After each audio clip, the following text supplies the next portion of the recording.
Sa isang maliit na bayan sa probinsya, kung saan ang araw-araw na buhay tila bumabalik sa simple at tahimik na ritmo, naroroon ang palengke na sentro ng kalakalan at pakikisalamuha.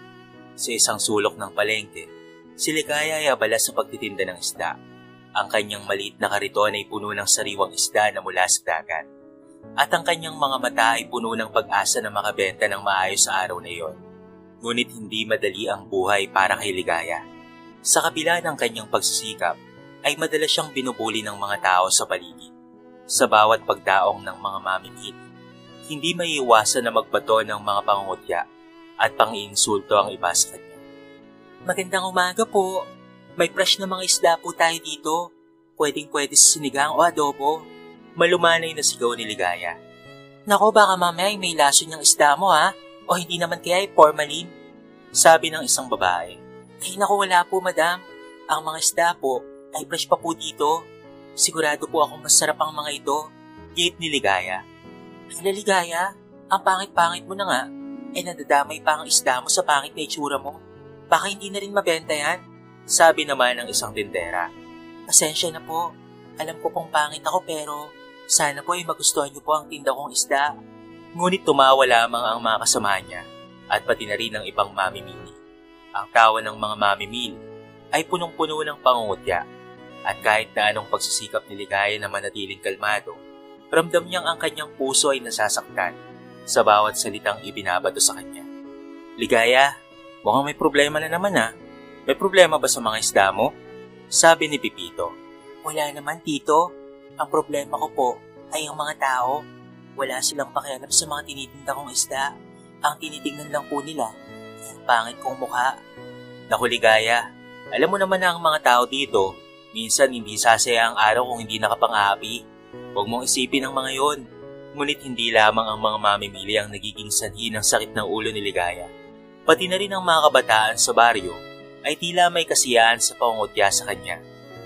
Ang mga tunog ng kanilang mga halakhak ay punong-puno ng hangin. Alam mga pre, tignan niyo si Ligaya oh. Ang pangit talaga ng mukha niya. Parang ayaw na niyang magbago ah. Rinig niya ang bawat pambubuli ng mga bata sa gilid ng eskinita. Baka may sakit ng mga isda mo. Baka mga pangit din ang mga isda na yan.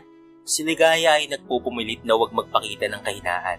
Minsan ay kinukumbinsi na niya ang kanyang sarili na ang mga panlalait ay hindi dapat nakakaapekto sa kanya. Ngunit sa kabila ng kanyang pagsisikap, ang kanyang mga mata ay nagsasalita ng mga damdaming hindi niya may pahayag.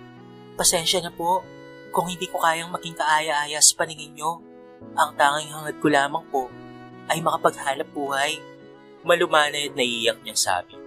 Ang mga panlalait ay tila hindi natatapos at ang isang malakas tinig mula sa isang grupo ng mga kabataan ang nagbigay daan sa isang mas malalim na bighati. Hoy Ligaya, pati ba naman dito ang pangit mo? Huwag mo na subukang maging maganda dahil wala nang pag-asa pa. Ngunit may isang batang babae na hindi nagustuhan ng pang-api sa kanya. Ito ay si Mara, isang batang nakaupo sa tabi ng kanyang nanay at nagbigay ng pansin sa pangungutya. Ate, bakit mo pinapansin ang mga pangungutya nila? Ang mahalaga ay ang kabutihan ng puso mo para sa iba. Ang tao ay hindi nasusukat sa itsura. Wika ni Mara. Nagulat naman si Ligaya nang may isang mabuting puso na batang lumapit sa kanya at binigyan pa siya ng inspirasyon para maging confident sa sarili sa kabila ng pangungutya ng ibang tao sa kanya. Salamat Iha, napakabait mong bata. Pasasalamat niya. Huwag mo pong kalimutan ate, kahit na ano po ang sinasabi ng iba, ang tunay na kagandahan ay nasa puso po talaga. Hindi mo kailangang magbago para magustuhan ka nila. Tama ka Iha. Salamat sa mga salitang ito ha. Ang totoo, minsan ang mga pangungutya ay parang mga tinik na naglalagay ng sugat sa ating mga puso. Pero ganun talaga ang buhay. Naiintindihan ko po ate.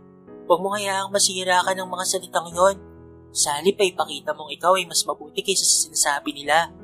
Sabi pa ng bata na para bang matanda na kung makapagsalita. Sa kabila ng pangungutya at pang-iinsulto sa kanya, natutunan ni Ligaya ang isang mahalagang aral mula sa batang babae. Ang mga salitang iyon ay nagbigay sa kanya ng lakas upang harapin ang araw-araw na pagsubok. Bawat araw na lumilipas, pilit niyang iniisip na ang kanyang halaga ay hindi nasusukat sa kung papaano siyang tignan ng iba, kung hindi sa kanyang pagmamalasakit at pagiging tapat sa sarili. Ang tunay na kagandahan ay hindi matatagpuan sa panlabas na anyo. Ang tunay na halaga ay nasa ating puso. Sabi pa niya habang siya ay naglalakad sa daan. Ang lahat ay tila nasa isang blur para kay Ligaya nang siya ay bumalik sa kanyang uliran mula sa pagkakabundol. Nakahiga siya sa isang hospital bed at sa paligid niya ay may mga kagamitan na hindi niya pamilyar. Mga makina, white coat ng mga nurse at mga tahimik na tunog ng mga malalayong ambulansya. Nasa tabi ng kanyang kama si Jake Vegas, ang matandang bilyonaryong may-ari ng kotseng nakabundol sa kanya. Nakaupo ito sa isang silya. Ang mukha ay puno ng pag-aalala. Miss, mabuti naman at gising ka na. Humingi ako ng tawad sa lahat ng nangyari. Napaka-careless kasi ng driver ko. Hindi nag-iingat sa pagmamaneho. Napahawak naman si Ligaya sa kanyang ulo. Nagsusumikap na umupo. Ang mga salitang iyon mula kay Jake ay tila nagbigay sa kanya ng kaunting ginhawa. Ngunit hindi pa rin niya maalis ang pakiramdam ng pagkalito. Sir, salamat po sa pagligtas sa akin at sa pagdadala sa akin dito sa ospital. Hindi ko po inaasahan ang lahat ng ito. Sabi ni Ligaya. Ako nga po pala si Ligaya. Ligaya Sarmiento. Pakilala ni Ligaya sa sarili. Ligaya Sarmiento. Isang magandang pangalan. Pwede ba kitang maging asawa? Tanong ng matanda. Nagulat na lamang si Ligaya sa sinabi ng matanda.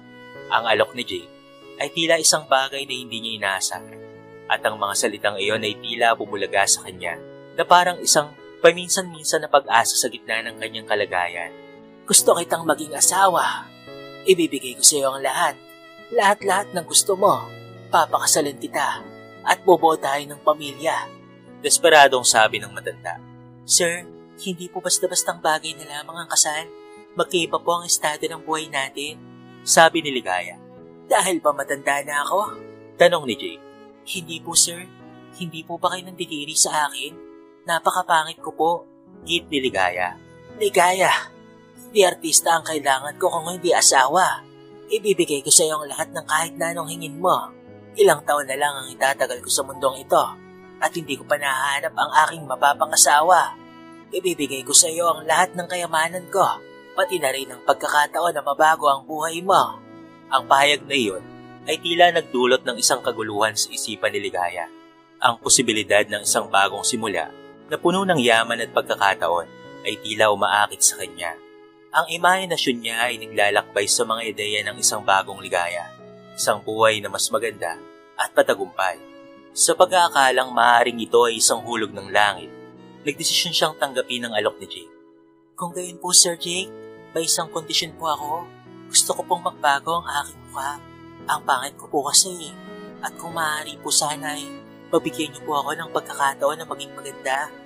Napatingin si Jake sa kanya ng may pagkabigla, ngunit agad ring tumango. Walang alinlangan na ang kanyang alok ay nagbigay ng pag-asa kay Ligaya. At ang kondisyong ito ay tila madaling sagutin para sa isang taong may maraming resources tulad niya. Don't worry, Ligaya. I will call my doctor. Your wish is my command. If that makes you happy, I will give it to you. Agad na tinawagan ni Jake ang kanyang personal na doktor. Ito ay si Dr. Marcelo, na isa sa mga kilalang espesyalista sa larangan ng cosmetic surgery. Pinadali niya ang proseso at agad niyang iniayos ang schedule para sa operasyon. Ang lahat ng ito ay ginawa upang matiyak na mabibigay ang kagustuhan ni Ligaya. Nang malaman ni Ligaya ang balita, hindi niya mapigilan ang kanyang kasabikan. Ang pangarap niyang baguhin ang kanyang sarili at ipakita sa buong mundo ang isang bagong Ligaya ay tila hindi na malayo. Ang ideya ng pagkakaroon ng isang bagong mukha na magbibigay sa kanya ng mas mataas na tiwala sa sarili ay nagbigay sa kanya ng isang malalim na kasiyahan. Salamat po Sir Jake. Talaga po, hindi ko alam kung paano ko po kayo pasasalamatin sa lahat ng ito.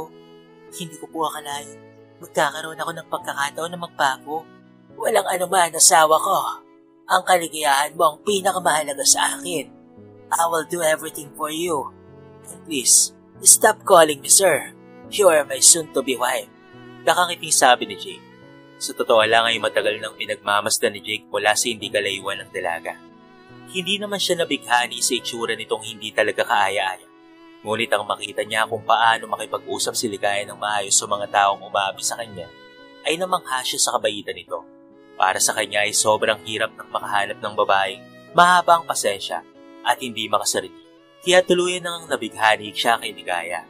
Hanggang sa dumating ang araw na hindi niya inaasahan na mawala ng preno ang driver sa pagmamaneho ng kotse niya. Kaya't aksidente nitong nabundol si Ligaya. Dumating ang doktor ni Jake, si Sir Marcelo, sa ospital na may dalang mabigat na misyon. Ang kanyang reputasyon bilang isa sa mga kilalang espesyalista sa larangan ng cosmetic surgery ay hindi talaga may kakaila. Ligaya, natutuwa akong makita kang excited sa mga pagbabago na darating sa'yo. Bukas ay ililipat ka na sa isang mas komportableng kwarto upang masimulan na ang surgery. I know you are so very excited to see your new face. Nakangiting wika ni Dr. Marcelo. Ang pahayag ni Dr. Marcelo ay nagbigay sa kanya ng bagong sigla.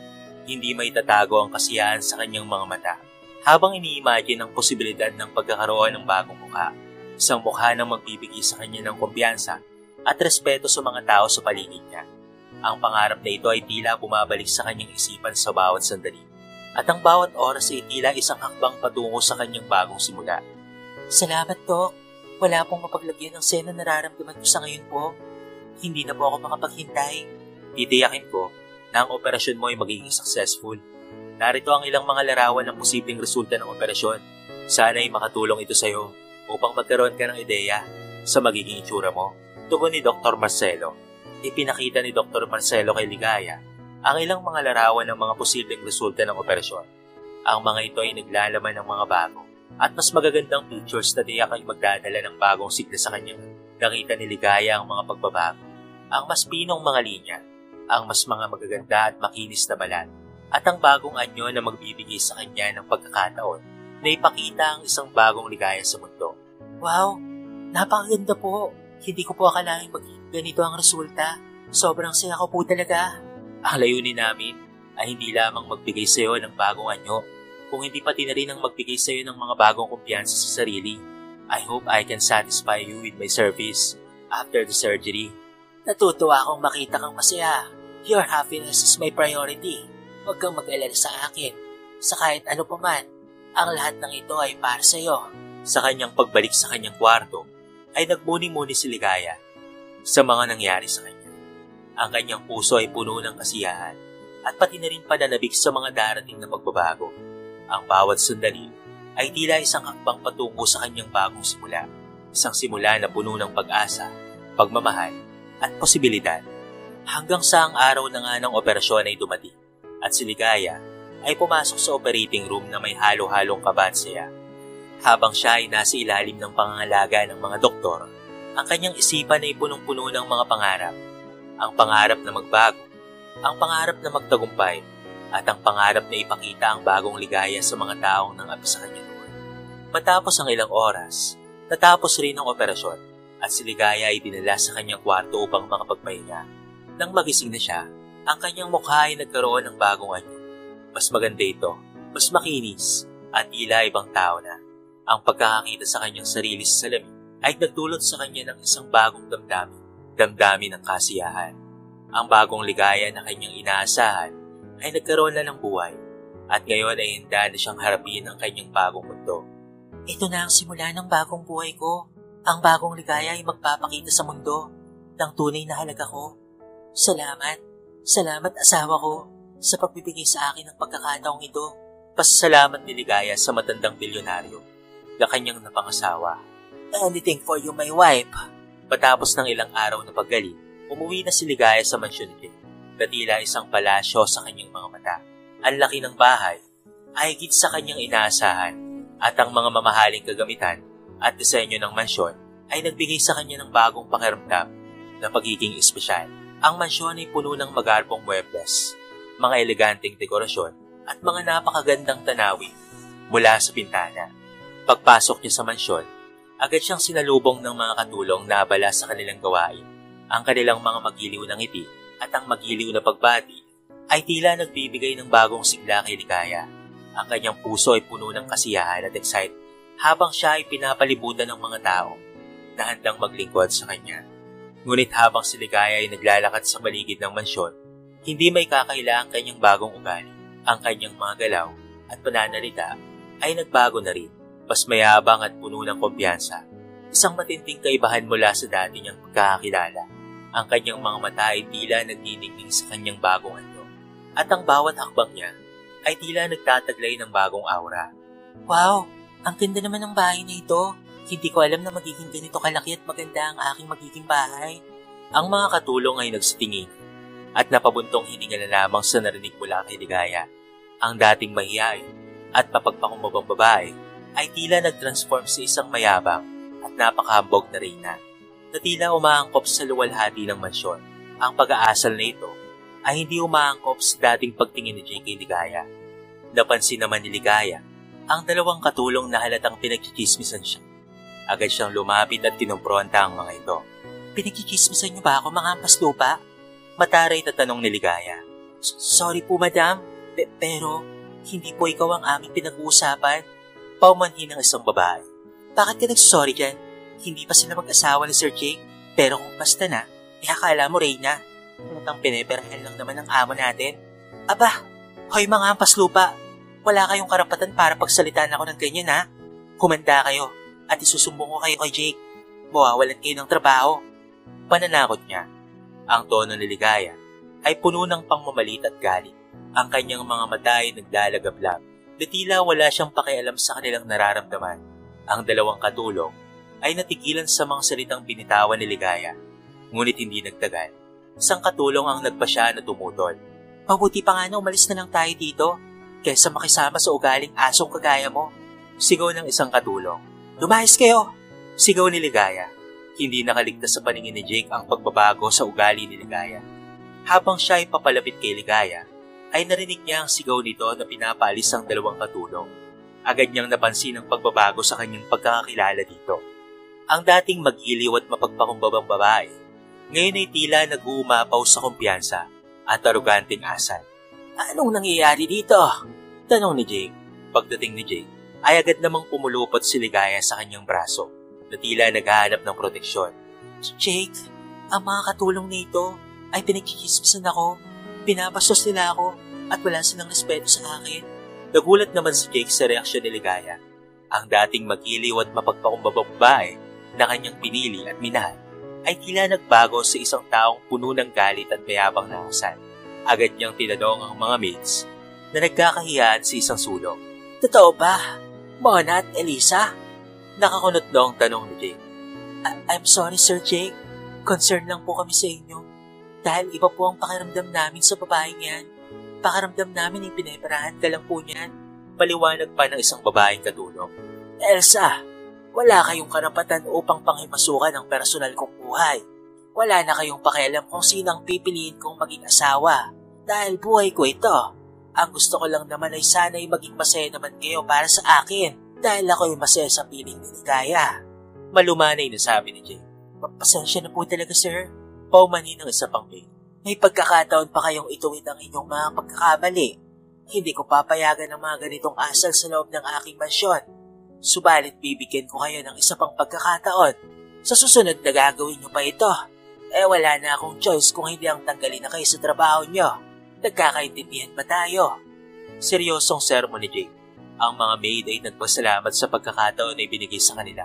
Ngunit si Ligaya ay hindi makontento. Sa kabila ng kagustuhan ni Jake na ayusin ang sitwasyon, ay nagalit si Ligaya sa desisyon nito. Hindi niya matanggap na ang maids na iyon ay patuloy pa rin sa pagtatrabaho sa loob ng mansyon. Kinagabihan ay hindi pinapansin ni Ligaya si Jake dahil nagtatampo siya sa ginawa nito. Ngunit nagpumilit pa rin si Jake na manuyo. Asawa ko, I'm sorry. Ilang taon nang nagtatrabaho si Elsa at Mona sa mansyon. At ayoko rin namang tanggalin silang basta-basta dahil lamang sa isang pagkakamali nila. Paliwanag ni Jake. So, mas mahal mo pa sila kaysa sa akin? Tanong niya. Hindi naman sa ganon, mahal kong asawa. Lahat ng mga tao ay deserve ng isa pang pagkakataon tulad ng sa iyo. Di ba nagbago ka na ngayon? Mas maganda ang buhay mo. Sabi ni Jake. Forget about it. Mataray na sabi ni Ligaya. Napabuntong hininga na lamang si Jake dahil hindi ito yung na-expect niyang Ligaya na magiging asawa niya. Ngunit kailangan niyang habaan ang kanyang pasensya. Ano bang gagawin ko para mapatawad mo ako at maniwala kang mas mahal kita, asawa ko? Tanong ni Jake. Napaisip naman si Ligaya sa sinabi niya at sumagi sa kanyang isip ang pagbabalik niya sa dati niyang lugar, kung saan siya inabi at binuti, kung saan siya nagtitinda ng mga isda upang makaraos sa araw-araw na buhay. Sige, basta't dalhin mo ako sa St. Vicente. Gusto kong bisitahin ang lugar kung saan ako kinutya-kutya at kung saan ako pilit na humarap sa mga tao para lamang magtinda ng isda. Sabi ni Ligaya. Handa ka na ba? Alam kong matagal mo nang hindi na pupuntahan ang lugar na yon. Tanong ni Jake, na puno ng pagmamalasakit sa boses. Jake, gusto kong makita kung ano na ang pagbabago roon. At gusto ko rin ipakita sa kanila na nagbago na ako. Tugon ni Ligaya, may bahid ng kumpiyansa sa kanyang pinig. Okay, sige. Kung yan ang gusto mo, sasamahan kita. Nakangiting sabi ni Jake. Stay inside the car. Tugon ni Ligaya. Nagulat naman si Jake sa sinabi niya, ngunit naiintindihan naman niya na kinakahiya siya nito dahil sa edad niyang 70 years old at 22 years old pa lamang si Ligaya. Kinabukasan ay maagang nagising si Ligaya, puno ng kagustuhang ipakita sa mga dating kabarkada at kakilala sa palengke ang bago niyang itsura at buhay. Nagbihis siya ng mga mamahaling damit na binili ni Jake para sa kanya at isinuot ang mga alahas na nagpapakita ng kanyang bagong status sa buhay. Nagmamadali siyang nagpunta sa garahe kung saan naghihintay ang mamahaling sasakyan na inihanda ni Jake. Tara na, asawa ko. Anyaya ni Ligaya. Sigurado ka ba, Ligaya? Mukhang hindi ka paganap na magaling sa operasyon mo. Gusto ko sanang magpahinga ka muna. Jake, ayos lang ako. Matagal ko nang hinihintay ang pagkakataong ito. Gusto ko lang silang makitang muli at makita nila ako. Bagamat nag-aalala si Jake sa nais ni Ligaya, alam niyang wala siyang magagawa kung hindi suportahan na lamang ito. Pinapasok niya si Ligaya sa sasakyan at inutusan ng driver na ihatid siya sa palengke. Pagdating sa palengke, agad na nakilala ng mga tao si Ligaya, ngunit hindi dahil sa kanyang dating mukha o sa kanyang pagiging masipag na tindera ng isda, kung hindi dahil sa kanyang kakaibang kagandahan at marangyang kasuotan. Ang mga nagtitinda ay nagsimula ng magbulong-bulungan at nagtanong-tanong sa isa't isa kung sino ba ang babaeng ito na bumaba sa mamahaling sasakyan. Magandang umaga sa inyong lahat. Malakas na bati ni Ligaya na may halo ng yabang at kumpiyansa sa kanyang boses. Naglakad siya papunta sa dati niyang pwesto, kung saan natipon ang mga taong dati niyang kausap at pati na rin kaibigan. Agad siyang lumapit sa isang tindera na dati niyang kasakasama sa araw-araw. Miss Beautiful, mukhang napadpad po ata kayo dito ah. Bibili po ba kayo ng isda? Tanong ng tenderang nang lahit sa kanya noon. Ang pangit naman ng isda mo. Malas sa itsura mo. For sure, matumal ang benta mo palagi. Panlalait ni Ligaya. Grabe naman po kayong magsalita. Kung hindi po kayo bibili, makakaalis na po kayo. Sabi ng tindera. Hindi mo pa talaga ako nakikilala? Hindi mo pa talaga nakikilala kung sino ang minamaliit at nilalait mo dati? Mataray na tanong niya. Pilit na inalala ng tindera kung sino siya. At ilang segundo pa, ay nakilala na ng tindera ang boses niya. Ligaya? Ikaw ba yan? Gulat na tanong nito sa kanya. Oo, it's me, Ligaya Sarmiento. Nagulat ka, no? Mayabang nitong sabi. Ang laki ng pinagbago mo. Grabe, ano nang nangyari sa'yo? Nagparitoke ka ba? Wala lang. Nagkaroon lang ako ng pagkakataong magbago ng buhay. Nasa akin na ngayon ang lahat. Pera, kagandahan, at isang mabuting asawa. Pagmamayabang niya, habang nagsasalita si Ligaya, hindi niya napansin ang pagtitig ng ibang mga tao, na ngayon ay parang nakikita sa kanya na ang taong bumalik ay hindi upang makipagkamustahan, kung hindi upang ipagyabang ang kanyang bagong estado sa buhay. Ang ilan sa mga tindera ay tahimik na nakatingin lamang. Tila may halong inggit at pagkadismaya sa kanilang mga mata. Masaya kami para sa iyo, Ligaya. Pero sana'y hindi mo rin kalimutan ang pinanggalingan mo. Pinanggalingan? Kailangan ko pa bang alalahanin kung papaano niyo ako kutsain? Mataray na tanong ni Ligaya. Sa gitna ng mga tingin at usap-usapan, naramdaman ni Ligaya ang lahat ng mga tensyon ay nasa kanya. Nagbago na ang itsura mo, Ligaya. Pati na rin ang ugali mo. Nagbago ka na. Akala mo na kung sino ka. Sigaw ng isang babae. Ate Ligaya, ikaw na po ba yan? Ang laki na po ng pinagbago ng itsura nyo. Sobrang ganda niyo na po. Sabi ng batang babae na noon ay nagbigay sa kanya ng kumpiyansa. Yes, it's me, baby girl. Mayaman na ako at maganda. Pero ate, bakit po pati ugali niyo ay nagbago na rin? Nakangiwi ang bata. Shut up! Wala akong pakialam sa opinion mo, bata. Galit na sabi ni Ligaya. Narinig naman niya ang usapan ng mga taong nakapaligid sa kanya patungkol sa mga katanungan kung bakit siya biglang yumaman. Yung iba ay sinabing nanalo raw sa loto at yung iba naman ay nakapangasawa raw ng mayaman na matanda at alam niyang totoo yun. Ngunit hindi niya nagugustuhin malaman pa ng mga tao sa lugar nila na kaya lang siya naging mayaman at kumanda ay dahil sa matandang bilyonaryong si Jake na asawa niya na ngayon. Ngunit nagulat naman siya nang biglang lumabas si Jake sa kotse at lumapit sa kanya. Ngunit wala siyang choice kung hindi ang itanggi si Jake nang tanongin siya ng mga tao kung sino ang matandang lalaki na lumapit sa kanya. At labis na nagulat at nasaktan si Jake nang marinig ni Jake ang kanyang pagtanggi. Kita sa kanyang mga mata ang pagkalito at sakit. Hindi siya sanay na itrato ng ganito, lalo na't ang lahat ng tao sa paligid nila ay nagmamasid at nag-uusap-usap na. Bakit mo ako itinatanggi, Ligaya? Tanong ni Jake. Ang boses niya ay puno ng hinanakit at pagtataka. Napatingin siya kay Jake. Kitang-kita ang kalungkutan sa kanyang mga mata. Ngunit pilit niya itong pinigilan. Jake, hindi ko gusto na malaman nila ang patungkol sa atin. Hindi pa ako handa. Paliwanag ni Ligaya. Ngunit ramdam niya ang bigat ng mga salitang binitawan niya. Ligaya, asawa kita. Bakit kailangan mo akong ikahiya sa iba? Alam kong mas matanda ako sa iyo, ngunit kailangan mong tanggapin ito, kagaya ng pagtanggap ko sa iyo. Sabi ni Jake. Ang boses ay nagmamakaawa, ngunit may halong galit na rin. Hindi alam ni Ligaya kung papaanong sasagutin si Jake. Alam niyang kayamanan at kagandahan lamang ang habol niya sa matanda. At unang-una ang matandang si Jake ang nagalok sa kanya na maging asawa niya, kaya agad niyang ipinaalala.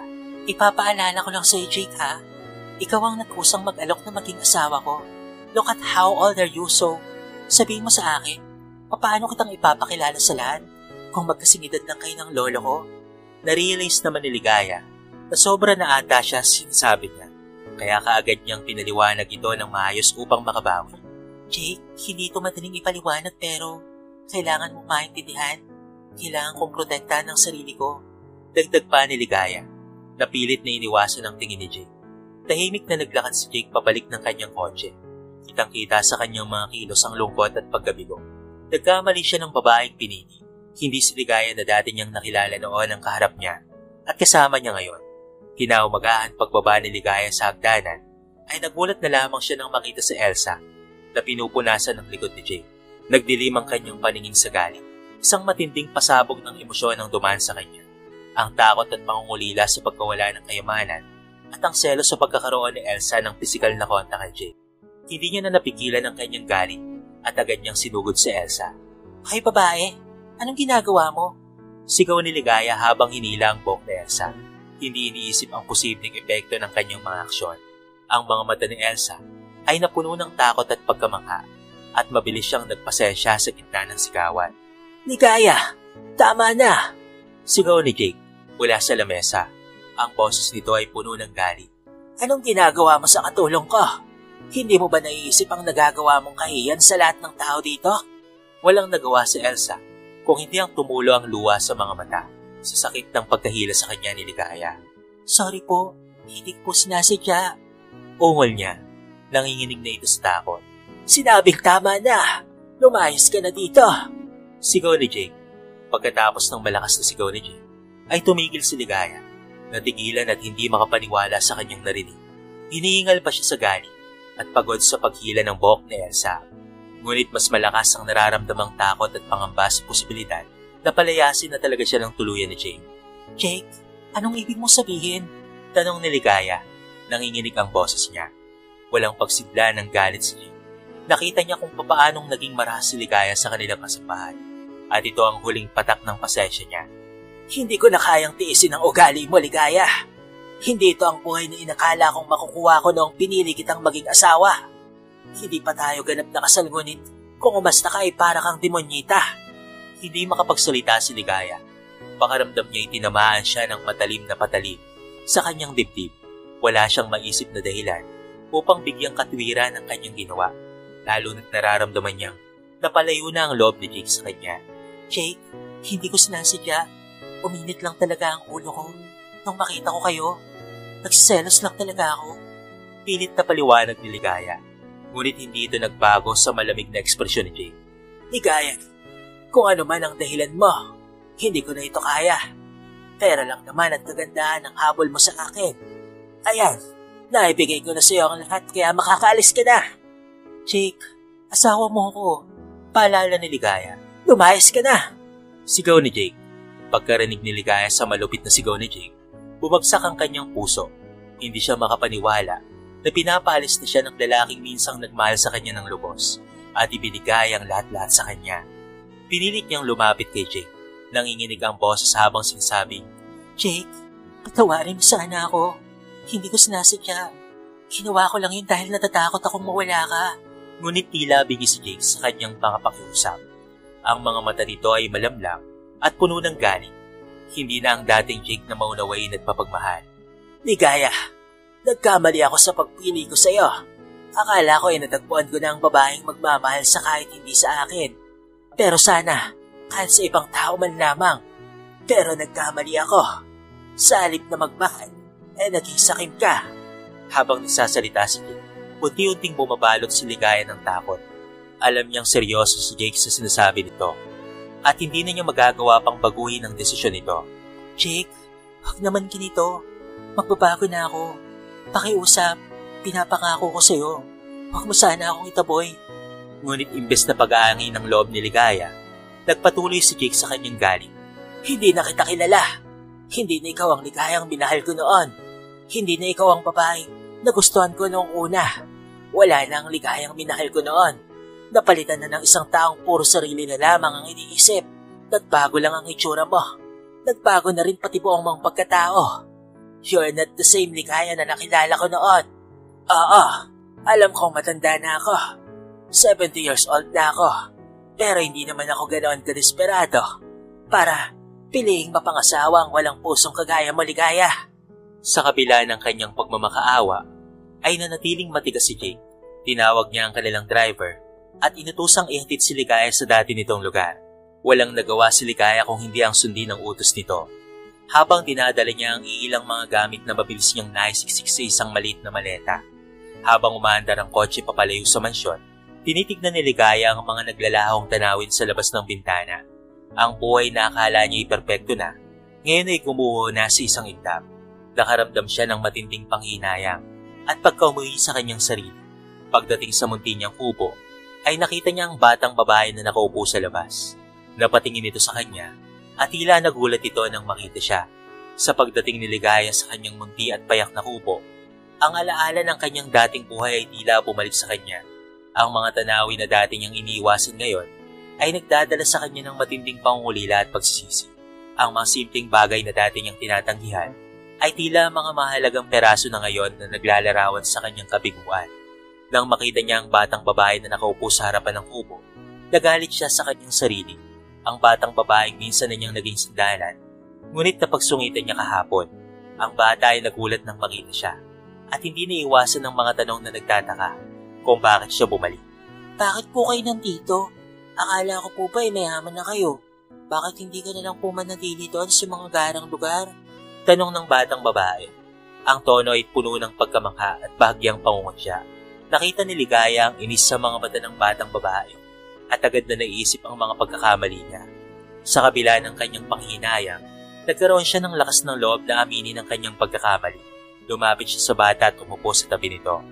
Pasensya ka na kung hindi ko naisip ang pakiramdam mo at hindi ko din napansin ang pagbabago ko. Hindi lang sa itsura kundi sa ugali. Nagkamali talaga ako. Naging masama ako dahil lang sa hangaring makuha ang ganda at yaman na hindi ko naman kailangan. Nagkaroon ng mahinaong tinig si Ligaya habang siya ay nagsasalita. Ang mga mata niya ay puno ng luha. Narealize ko na ang kagandahan ay hindi nasusukat sa panlabas na nyo. Kung hindi sa kung papaano natin tinatrato ang iba at ang ating sarili. Ang batang babae ay tahimik na nakikinig. Pagkatapos ay niyakap siya nito at tila nagbigay ng kaaliwan sa kanyang nagugulong puso. Hindi ko na po kailangan ng paghingi mo ng tawad, ate. Ang importante ay natutunan mo na po ang tunay na halaga ng buhay. Habang nakaupo sila sa labas ng kubo, ang batang babae nagdarasal sa Diyos. Panginoon, sana po ay mapatawad mo si Ate Ligaya sa mga pagkakamali niya. Sana po ay matutunan niyang ang tunay na kagandahan ay nasa puso po at hindi sa material na bagay. Sana'y patawarin rin ako ni Jake balang araw. Sabi pa ni Ligaya, na puno ng tahimik na kapayapaan ng paligid.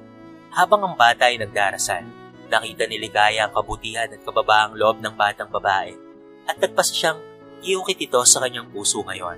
Hindi lamang siya nagtatangka na maging mas mabuting tao, kung hindi siya rin ay nagpasya na maging inspirasyon sa iba. Ang pag-uwi sa kanyang kubo, sa kabila ng pagiging tahimik at payak nito, ay nagbigay sa kanya ng pagkakataon upang magmuni-muni. Ang kanyang paglalakbay mula sa pagiging materialistiko patungo sa pagiging mapagpakumbaba ay nagsilbing aral na hindi malilimutan. Nagkaroon siya ng bagong pananaw sa buhay, na ang tunay na yaman ay hindi nasusukat sa laki ng bahay o sa dami ng pera, kung hindi sa kakayahang magpatawad, magbago at mahalin ang sarili at pati na rin ang ibang tao. Habang ang kanyang buhay ay muling binuo sa bagong pag-asa, ang kanyang pangarap ay hindi na magiging tanyag sa panlabas na anyo, kung hindi sa pagiging tunay na tao na may malasakit at pagmamahal sa kapwa. Ilang buwan rin nang malaman niyang tuluyan nang pumanaw ang matandang bilyonaryo na minsan nang nakapagpabago ng buhay at pati na rin itsura niya. Sobra siyang nagpapasalamat sa Diyos dahil nakilala niya si Jake, dahil marami siyang natutunan sa buhay. Natutunan niyang itama ang kanyang maling pananaw at baluktot ng mga desisyon sa buhay. Natutunan rin niyang maging kontento kung ano man ang meron siya ngayon.